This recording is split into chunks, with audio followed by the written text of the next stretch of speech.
4, versículo 11 em diante. Quantos encontraram, digam graças a Deus. Assim nos diz a palavra do Senhor. Não digo isto como por necessidade, porque já aprendi a contentar-me com o que tenho. Sei estar abatido e sei também ter abundância. Em toda a maneira e em todas as coisas estou instruído, tanto a ter fartura como a ter fome, tanto a ter abundância como a padecer necessidade. Posso todas as coisas naquele que me fortalece. Por favor, levante a sua mão direita o mais alto que você puder. Feche os seus olhos e oremos a Deus. Pai Todo-Poderoso, neste momento, Senhor, eu quero te louvar e te bendizer por tua santa palavra que acabou de ser lida aqui neste lugar. Ó Pai, que esta palavra produza em nós, Senhor, o resultado para o qual ela está sendo pregada. Pai, eu te peço que o teu Espírito Santo venha agir, ó Deus, neste momento nas nossas vidas. Nós que estamos aqui na igreja, aqueles que nos acompanham pelas redes sociais, que todos possam ser alcançados pelo teu poder, em nome de Jesus, amém e graças a Deus. Podemos assentar, meus irmãos, em nome de Jesus. Meus irmãos, o tema da mensagem nesta noite é: aprendi a contentar-me com o que tenho. Irmãos, o contexto aqui de Filipenses, nós vamos ver, o apóstolo Paulo está ditando as suas últimas palavras, e provavelmente tinha alguém escrevendo, e aqui ele vai dizer e vai completar, explicando a eles e agradecendo a eles por uma ajuda que eles mandaram. Mas antes dele fazer o agradecimento direto, ele faz essas considerações. Ele mostra que ele é uma pessoa madura na fé, que ele é uma pessoa consciente na fé, que ele é uma pessoa preparada para estar diante de Deus. Irmãos, já era o plano de Deus na vida dele, já era o propósito de Deus na vida dele, e eu quero mostrar isso para vocês aqui, em Atos capítulo 9, no versículo 15 em diante. Vocês vão ver aqui, que o próprio Senhor, ele fala para o seu servo, aquilo que Paulo seria. Ananias, ele recebe essa palavra do Senhor, porque Ananias, ele reclamou com Deus a respeito de Paulo, falando assim: olha, Paulo, ele é um homem mau, ele está perseguindo a igreja, ele veio aqui com cartas dos sacerdotes para matar os cristãos, para levar os cristãos presos. Ele reclamou com Deus, e veja o que disse o Senhor para ele: vai, porque este é para mim um vaso escolhido para levar o meu nome diante dos gentios e dos reis e dos filhos de Israel, e eu me mostrarei quanto deve padecer pelo meu nome.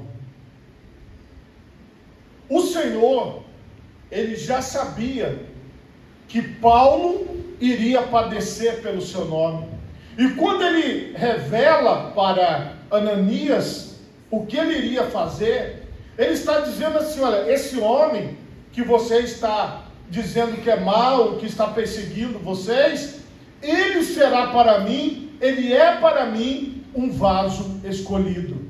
Eu escolhi. Então, meus irmãos, o chamado de Deus veio para Paulo exatamente como ele deveria vir. Veja que quando o Senhor fala com ele, disse: mostrarei quanto deve padecer pelo meu nome. Então, padecer pelo nome de Jesus. Os cristãos da igreja primitiva aqui de Atos dos Apóstolos, eles sabiam exatamente o que significava padecer pelo nome do Senhor. Só que hoje, em 2024, é muito difícil, por causa do nosso contexto cultural, entender o que é padecer pelo nome do Senhor Jesus Cristo. E é isso que eu quero que você compreenda. Mesmo que esteja distante da nossa cultura, mesmo que nós temos fogão a gás, mesmo que nós temos energia elétrica, mesmo que nós temos as redes sociais, mesmo que nós temos ônibus, carro, irmãos, esse povo não tinha nada. Vocês compreendem? Eles não tinham nem papel para escrever. Quando eles ditavam, para conseguir papel era difícil, papel era raro. Eles não tinham absolutamente nada do que nós temos hoje. Para eles a vida era pesada, era sofrida. Para conseguir comida era difícil, para conseguir roupa era difícil. Então, para eles, padecer pelo nome do Senhor era como se fosse um prêmio, era como se fosse um troféu, era como se fosse algo que eles carregavam para a vida. O apóstolo Paulo chegou a dizer: trago em meu corpo as marcas de Cristo. Então aquilo para ele tinha significado. Aqui, meus irmãos, nós precisamos entender o que realmente é ser um cristão. Nós precisamos entender o que é realmente estar na presença de Deus. Não é algo, meus irmãos, como dos dias que nós vivemos.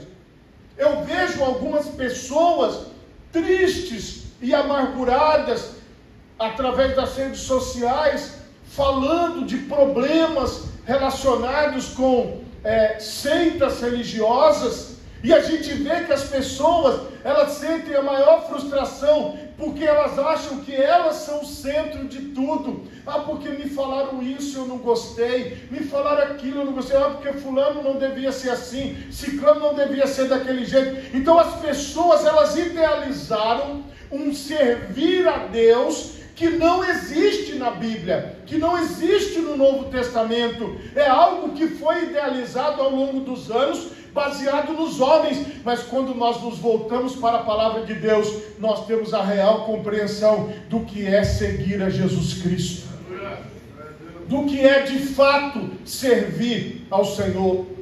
Veja que em 2 Coríntios capítulo 11, a partir do versículo 22, o próprio apóstolo Paulo, ele vai fazer uma descrição. Veja se algum de nós aqui passou por algo semelhante. Ele falando dele mesmo: são hebreus? Também eu. São israelitas? Também eu. São descendentes de Abraão? Também eu. Ele se referia aos demais apóstolos. São ministros de Cristo? Falo como fora de mim? Eu mais ainda. Aí olha aqui, em trabalhos, muito mais. Em açoites. Alguém pode ter tomado uma varada aqui, uma varada ali, mas açoite, você tomar 39 chicotadas com 3 pontinhas de osso ou de ferro nas suas costas, no seu corpo, no seu rosto, em todo o corpo, era um sofrimento gigante que aquelas pessoas passavam. Era muito sofrimento que aquelas pessoas viviam. Não chegamos nem perto dos açoites. E ele fala que foi açoitado mais do que os outros apóstolos. Veja que situação difícil. Em prisões, muito mais. Hoje, por sermos cristãos, não somos presos. Por pregarmos o Evangelho aqui no Brasil, não somos presos. Em perigos de morte, muitas vezes. Aqui sim, nós passamos perigo de morte muito, até mais do que eles, porque para você atravessar uma rua hoje, você pode morrer, porque aqui em Vitória, o desrespeito à velocidade mínima é gigantesca. porque as administrações aqui têm medo de botar radar ou inibidor de velocidade para não ficar bem com a população. Então eles deixam as pessoas, eles andam devagar em Cariacica, devagar na Serra, mas chega aqui eles correm. E as pessoas que passam por aqui vão para suas casas nos outros municípios, porque Vitória é uma cidade de passagem, e deixa os mortos aqui, os atropelados aqui, porque as pessoas não respeitam mais sinal de trânsito, não respeitam mais nada aqui. Por que as pessoas fazem isso? Olha, esses perigos eles não passavam, de ser atropelado por um ônibus, por um carro, de ser atropelado por uma moto, de ser atropelado por uma bicicleta, porque aqui em Vitória você tem que desviar de tudo. Você tem que desviar da bicicleta motorizada, você tem que desviar das motos, você tem que desviar dos carros, tem que desviar de tudo, você tem que prestar muita atenção. Andar em Vitória não é fácil, tem que andar prestando muita atenção. Então esses perigos nós passamos. Nós passamos por perigos diariamente. Ele disse aqui, recebi dos judeus 5 quarentenas de açoites menos 1. Então 5 vezes ele foi açoitado, 39 chicotadas. 5 vezes. Veja que o corpo dele, por isso que ele fala das marcas, era um corpo cheio de calos, cheio de marca, cheio de dores, cheio de dificuldades. Ele diz aqui, aumentando. 3 vezes fui açoitado com varas.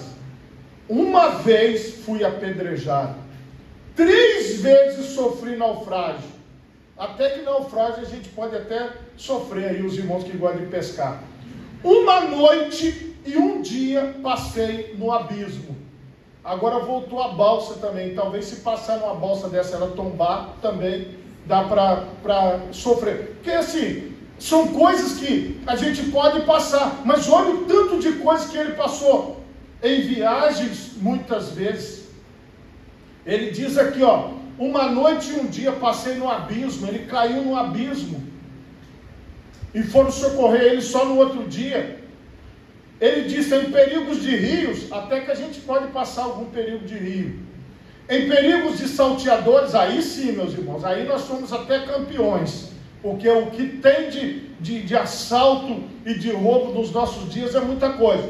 Em perigos dos da minha nação, em perigos dos gentios, em perigos da cidade, em perigos no deserto, em perigos no mar, em perigos entre os falsos irmãos, em trabalhos e fadiga, em vigílias muitas vezes, em fome e sede, em jejum muitas vezes, em frio e nudez. Além das coisas exteriores, me oprime cada dia o cuidado de todas as igrejas.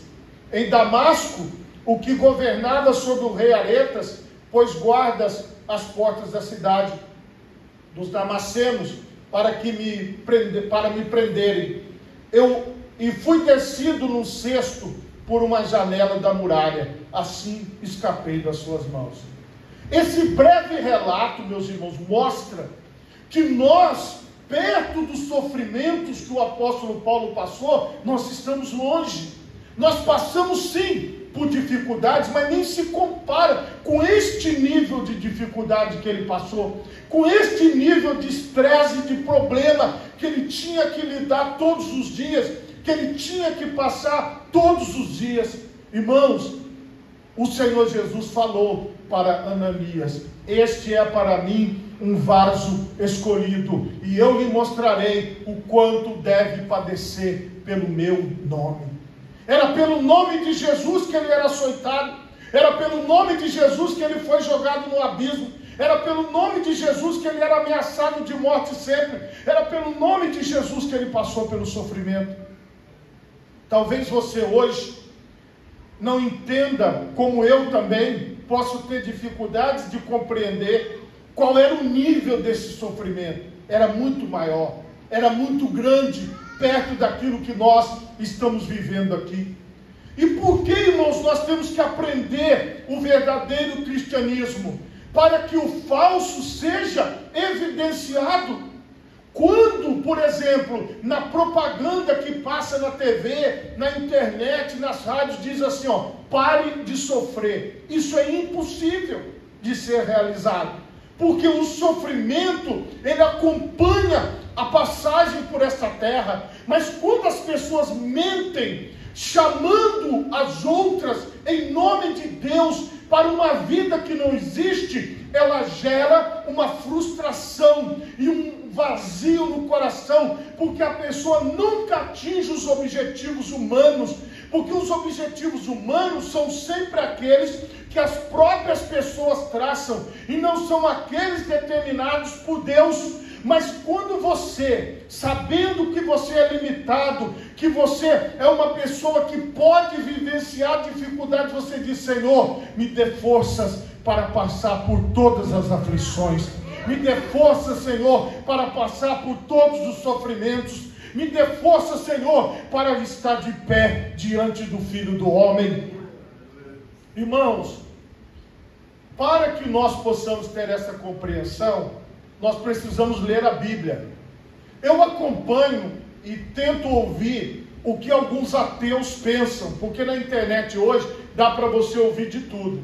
Uma das coisas que eu percebo nos ateus, nas palestras que eles dão e nos ensinamentos que eles dão, é que quando eles leem o Velho Testamento, eles dizem: eu não posso servir a um Deus que mandava matar, eu não posso servir a um Deus que mandava queimar as cidades, porque o Senhor é conhecido como o Senhor dos exércitos, que vence todas as batalhas.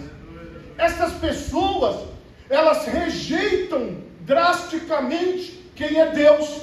Mas eu digo a você, que se você ler a Bíblia toda, várias vezes, claro, todo dia eu leio a Bíblia. Então, se você ler a Bíblia, você vai entender quem é o Deus Todo-Poderoso, Criador dos céus e da terra. E aí você vai ver se você vai se identificar com Ele.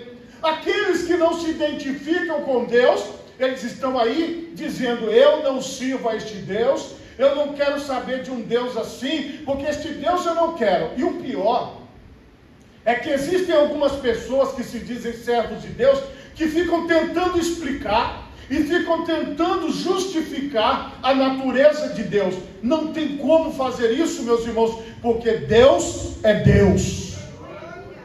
Ele é Deus. Ele é o Todo-Poderoso. Quem somos nós? Seus servos, dispostos a morrer por Ele e dispostos a viver por Ele. Se eu vivo pelo Senhor Jesus Cristo. Se eu morro pelo Senhor Jesus Cristo. O apóstolo Paulo, ele disse assim: mas em nada tenho a minha vida por preciosa, contanto que cumpra com alegria a minha carreira e o ministério que recebi do Senhor Jesus Cristo, para dar testemunho do Evangelho da graça de Deus. Então, a minha própria vida, ela é segundo plano, diante do plano de Deus, diante da vontade de Deus e diante do querer de Deus.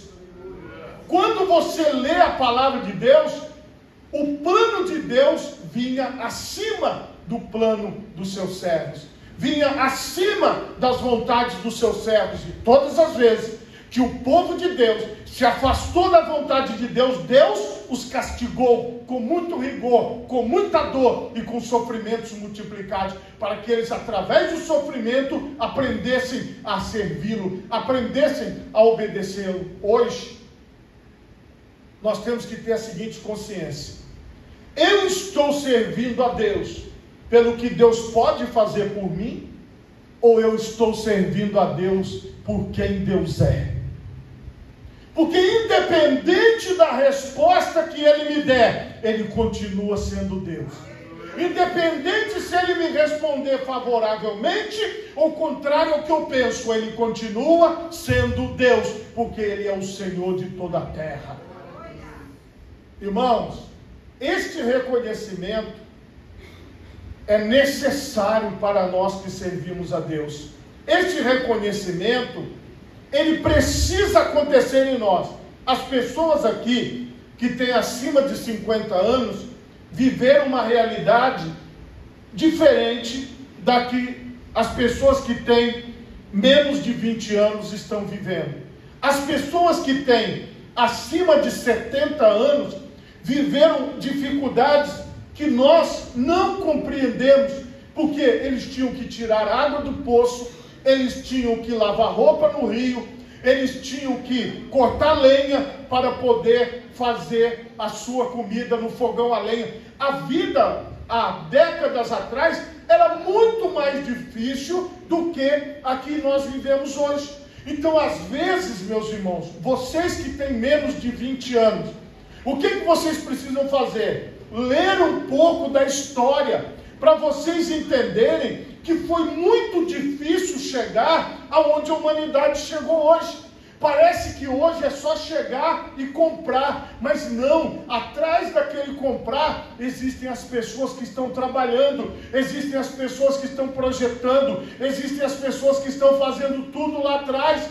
Nós, irmãos, temos que tirar da nossa visão essa coisa pronta, de que as coisas vão ser feitas rapidamente e que nós vamos ter resultados rápidos. Nós precisamos olhar para a palavra de Deus, entender que Ele é Deus e eu sou servo, e que Ele tem um tempo, eu tenho outro, e que Ele tem uma visão acima da minha.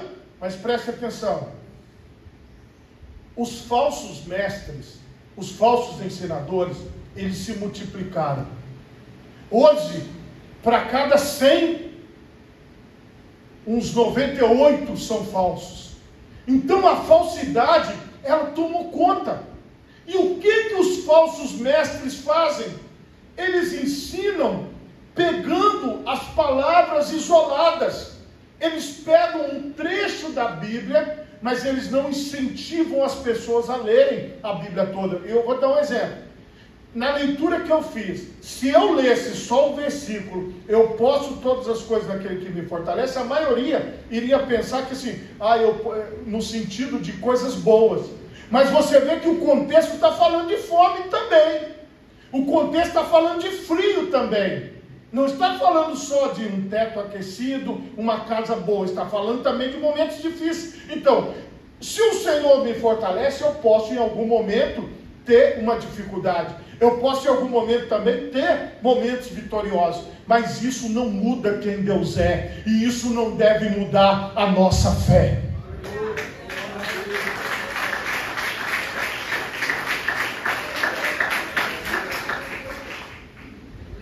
Veja, o apóstolo, ele mostrou o caráter dele aqui. E eu quero que você examine qual é o seu caráter diante de Deus, assim como eu examino qual é o meu. Como que eu enxergo a manifestação de Deus? Como é que eu entendo a manifestação do Todo-Poderoso? Agora vamos ao nosso texto principal. Ele vai falar assim, não digo isso como necessidade, porque já aprendi a contentar-me com o que tenho. O apóstolo Paulo disse, eu aprendi, ou seja, ele viveu alguma coisa e ele teve que aprender. Irmãos, nós queremos o melhor, claro. Nós procuramos o melhor, procuramos, sem dúvida. Isso aí está em nós. Só que quando o melhor não vem, qual é a minha atitude para com Deus? Como eu vejo Deus diante de um fracasso? Como eu vejo Deus diante de um problema? Como? Então é uma pergunta que você tem que responder para você mesmo. O apóstolo Paulo passou por tudo isso que eu li para vocês aqui, e por muito mais coisas que não foram escritas. Ele sabia, ele falou, eu sei me contentar. Agora a questão é a seguinte, você aprendeu a se contentar? Porque o que a sociedade ensina hoje é que a pessoa não esteja contente com nada, é que a pessoa não esteja satisfeita com nada. A pessoa está calçando, está vestindo, está comendo, está estudando, mas está reclamando. A pessoa está com saúde, está reclamando. Então assim, nós vivemos, irmãos, um ciclo de reclamação intenso. As pessoas acordam reclamando, passam o dia reclamando e vão dormir reclamando. E é isso que nós precisamos compreender. A reclamação, ela não pode dominar as nossas vidas. Você compreende, irmão? Porque o Senhor nos concedeu a vida, o Senhor nos concedeu a possibilidade de viver. Então tem horas, irmão, que nós temos que ser maduros. nós fizemos de tudo, fizemos a nossa parte. Agora tem algum momento que você precisa se contentar. Há momentos para o contentamento. E o apóstolo Paulo disse: eu aprendi a me contentar com aquilo que eu tenho. E agora vem a outra fase: sei estar. Irmãos, saber estar é muito importante para a sua vida. Saber, porque olha o que ele fala: sei estar abatido. Porque quando você passa por uma decepção, quando você passa por um momento de frustração, você tem que saber estar abatido. Todos aqui que já praticaram esporte coletivo, você sabe disso. Quando você está lá com a sua equipe e você tem um problema, por exemplo, alguém se machuca e aquela pessoa tem que ser tirada de dentro do esporte ali, do momento da quadra ou do campo, e aquela pessoa sai e fica, quem fica ali dentro, fica pensando: meu Deus, como será que ele está? E se alguém bateu a cabeça, fica uma preocupação. Então veja bem, esses momentos de tensão e de abatimento, de frustração, por exemplo, a maior frustração que nós temos é quando nós recebemos a notícia do falecimento de uma pessoa próxima a nós. Irmãos, aquilo é uma coisa, porque você sabe, aquela pessoa não vai voltar mais. E como é que você vive esse luto? Como é que você vive a tristeza de algo que foi perdido? Por exemplo, às vezes as pessoas perdem casas, as pessoas perdem apartamento, as pessoas perdem carros por problemas de dívidas, por problemas às vezes causados por outras pessoas. Eu uma vez conversei com 2 pessoas já sobre isso, que a pessoa vem muito magoada, dizendo: pastor, o carro estava no meu nome, não era eu que estava dirigindo, mas eu vou ter que fazer de novo todo aquele processo de reciclagem do Detran, porque eu perdi a minha carteira de motorista, porque o carro está no meu nome e as multas foram todas para mim.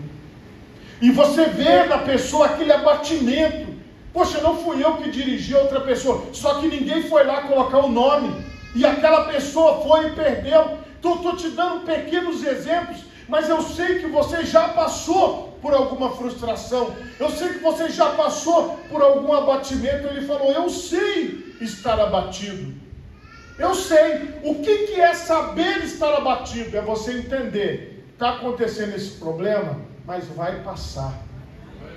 É isso que é saber estar abatido. Não, nós vamos continuar aqui e o Senhor dará uma resposta. É assim que é saber estar abatido. E ele diz: sei também ter abundância. Irmãos, é mais difícil a pessoa aprender a ter abundância, fartura, do que escassez. Porque às vezes a pessoa que não tem, ela se adapta melhor do que aquela que tem muito. Porque quando ele diz sei ter abundância, às vezes, irmãos, a gente observa, por exemplo, aquelas pessoas que ganham prêmios em loterias ou em sorteios, rapidamente se acaba tudo, porque aquela pessoa não sabia ser rica, aquela pessoa não sabia ter dinheiro. Tem pessoas, irmão, que se você der para ela 10 reais, ela gasta os 10 reais. Se você der 100 reais para ela, ela gasta os 100. Se você der 1.000, ela gasta os 1.000. Se você der 10.000, ela gasta os 10.000. Se você botar 100.000 na mão dela, ela dá um jeito e gasta os 100.000. Por quê? Ela não sabe ter abundância. Ela não sabe administrar a abundância. E o apóstolo disse: eu sei administrar a abundância, porque aquilo que você tem de prosperidade é para você repartir com as pessoas. Não é para você querer mais e ser melhor do que os outros. É para você dizer: Senhor, muito obrigado, porque o Senhor me colocou como administrador daquilo que não é meu e que eu possa abençoar as pessoas que precisam. Isso é saber ter abundância. Em toda maneira e em todas as coisas estou instruído, tanto a ter fartura como a ter fome, tanto a ter abundância como a padecer necessidade. Ele falou, eu posso todas as coisas naquele que me fortalece. Eu posso ter fome, mas eu também posso ter muita comida. Eu também não vou comer todo tipo de comida, encher uns 4 pratos. Não preciso, eu sei ter abundância. Eu vou comer o necessário. Entende? Você saber lidar com essas situações. Aqui, meus irmãos, o chamado de Deus é para o amadurecimento, é para o crescimento, é para você se tornar uma pessoa sábia, uma pessoa que compreende as coisas ao seu redor, uma pessoa que entende as coisas para que o Senhor possa iluminar os seus caminhos. Nós, irmãos, temos que tomar muito cuidado, porque as pessoas que nos incentivam a nos revoltarmos, as pessoas que nos incentivam a nos levantarmos contra autoridades, as pessoas que são as ditas revolucionárias, na hora do problema, elas vão embora e deixam você sozinho.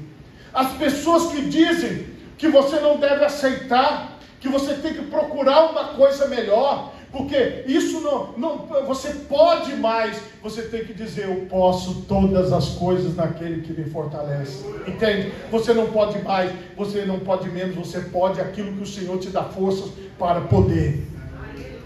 Você entendeu isso, irmão? Então você pode, pastor, mas foi muito ruim o que aconteceu comigo, mas eu estou vendo que você está de pé. Eu estou vendo que você está conseguindo vencer cada dificuldade, cada problema.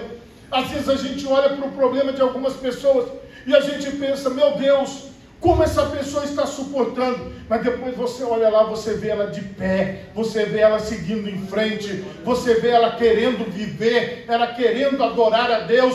Então, irmãos, nós, todos aqui já passamos por frustrações, todos já passamos por decepções, mas vamos comparar as nossas frustrações, as nossas decepções com as do apóstolo Paulo, não dá nem 10%. Nós estamos muito bem, meus irmãos, perto dessas pessoas. Nós estamos muito bem perto do que essas pessoas passaram, perto do que as pessoas passaram há 100 anos atrás, há 150 anos atrás, há 200 anos atrás. Nós estamos muito melhores do que eles. E por que o Senhor nos deu essa graça? É para que nós possamos, irmãos, dar glória a Deus por tudo que o Senhor colocou nas nossas mãos. Nós podemos fazer muito mais do que eles pelo Evangelho. Nós podemos fazer muito mais do que eles para as coisas de Deus. Mas nós temos que amadurecer, irmãos. Nós temos que ser pessoas que aprendam a se contentar, aprendam a ser pessoas tranquilas, entender o plano de Deus. Se o carro estragou, Senhor, tem alguma coisa que o Senhor quer fazer através disso, então eu estou aqui para seguir a tua instrução. Aí você foi lá e Deus te abençoou e você trocou aquele carro que estava meio ruim por um carro melhor. Aí você fala, Senhor, eu te glorifico, porque se o Senhor me deu condições de trocar por um carro melhor, é porque o Senhor fará coisas através desse carro. Talvez o Senhor quer me levar mais longe, aonde aquele carro não poderia me levar. Você está entendendo, irmão? Você pega tudo e você coloca, eu posso tanto estar com o pneu de um carro furado, como eu posso estar com um carro de última geração, porque eu posso todas as coisas naquele que me fortalece. Lá no leito da dor, o Senhor te fortalece. Quando você se levanta do leito, Ele continua te fortalecendo. Quando você ajuda uma pessoa que ficou acamada ou que passou por uma dificuldade, foi Deus que te deu força para você poder ajudar aquela pessoa a passar por aquela doença, a passar por aquele sofrimento. Terminou o sofrimento, é o Senhor que tem te dado força para você continuar fortalecendo outras pessoas. Você entende isso, irmão? Mesmo se você estiver passando, se você já tiver passado, ou se você ainda for passar por momentos de prosperidade ou por momentos de falta, nada disso vai te abalar. Porque você pode todas as coisas naquele que te fortalece. O que nós temos que orar a Deus? Senhor, me dê forças para vencer, me dê forças para suportar, me dê forças para não me corromper, Me dê forças para não ser egoísta. Me dê forças para não fazer o mal a ninguém. Me dê forças para estar ao lado das pessoas e abençoar as pessoas e ajudar as pessoas. Este é o Evangelho de Jesus. O apóstolo Paulo disse, aprendi a contentar-me com o que tenho, e eu sei estar. É assim que nós temos que viver. Eu sei estar. Eu sei estar. Fiquei doente por algum problema. Eu tenho que passar por aquele sofrimento ali. Então eu vou passar por aquele sofrimento ali. Eu vou passar. Eu fiquei ótimo, fiquei bom. Então eu vou passar por esse momento que eu estou bom. Eu vou passar por essa situação que eu estou vivendo. Mas nada disso, irmão, abala a nossa relação com Deus. Nada disso abala a nossa fé em Deus. E nada abala a confiança de Deus em nós. Porque se nós estivermos passando pela dificuldade, é porque Deus está nos dando força para vencermos. E talvez essa dificuldade que nós estamos passando vai se tornar um testemunho e uma resposta para outras pessoas. Este é o verdadeiro Evangelho de Jesus Cristo, que transforma as nossas vidas e que nos dá uma direção, que é a direção da Nova Jerusalém. Entende? Esta passagem da nossa vida aqui, ela precisa ser dessa maneira. Eu sei estar. De qualquer forma, eu sei, eu consigo. Se Deus colocar um dinheirão na sua mão, é porque você vai conseguir administrar. Se Deus não colocar dinheiro nenhum na sua mão, você vai falar, é porque eu não ia saber administrar, vou ficar com esse pouco dando glória a Deus e seguindo até a glória. Você entende, irmão? Então as pessoas, elas não têm que ficar procurando. Deus vai colocar para você, ele disse, todas as demais coisas vos serão acrescentadas, se você buscar em primeiro lugar o reino de Deus e a sua justiça. Então esse caminhar com Deus, essa vida com Deus, essa forma de você viver, glorifica ao nome do Senhor, exalta ao nome do Senhor, porque Deus, ele te prepara, Deus, ele trabalha na sua vida, Deus, ele faz algo em você. Naquele momento da dificuldade, você não vê, porque você sente a dor, mas o chamado de Deus para você é, veja na dificuldade, Deus te fortalecendo. Quando você está bem, às vezes você não vê que foi Deus, mas o que o Senhor está falando é, aprenda a ver, que na tua prosperidade, sou eu que estou te fortalecendo. Seja na dificuldade e seja na bonança, é Deus que nos fortalece, porque eu posso todas as coisas em Deus, compreende? Eu posso ter muito, eu posso ter pouco, eu posso estar com uma dificuldade, posso estar com uma bênção, mas eu sei passar por isso. E Deus, irmão, ele está te dando essa consciência para que você seja um exemplo em todos os lugares onde você for, porque você não está em desespero, você não está querendo resolver as coisas da sua maneira, você não está tentando fazer as coisas, mas você está dizendo, Senhor, me fortaleça, Senhor, me dê forças, Senhor, me dê forças para passar por isso. Essa é uma oração que eu repito todos os dias para Deus. Senhor, me dê forças. Senhor, fortaleça a tua igreja.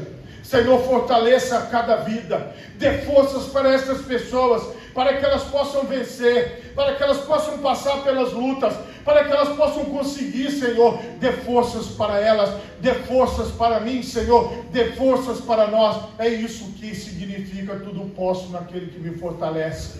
Porque se Deus está me fortalecendo, eu vou vencer, independente do que aconteça. Não vou me deixar levar pela prosperidade e também não vou me deixar levar pela dificuldade. Nada disso é maior do que Deus na minha vida. Nada disso é maior do que Deus na sua vida.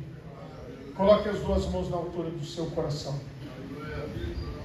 Feche os seus olhos e oremos a Deus. Pai Todo-Poderoso, neste momento, Senhor, eu quero te louvar e te bendizer.